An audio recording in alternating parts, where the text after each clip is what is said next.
Hello and welcome to Instant Nerd. In today's video, I'm going to teach you how to fix entry point not found KERNEL32.dll error in Windows.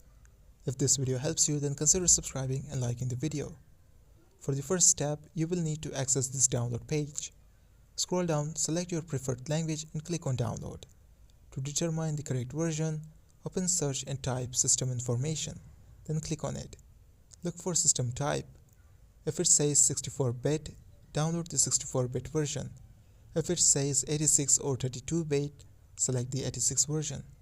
Most users will be on 64-bit, so follow the instructions for your system. Click on the appropriate download and select download. Once the file is downloaded, click to open it. Follow the setup wizard.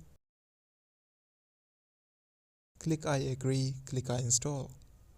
If prompted, click yes to allow the installation to proceed. Once installation is complete, close the installer, restart your computer to apply the changes. That's it. Your issue should now be resolved. This was for today's tutorial. If this video was helpful, then don't forget to subscribe and like this video.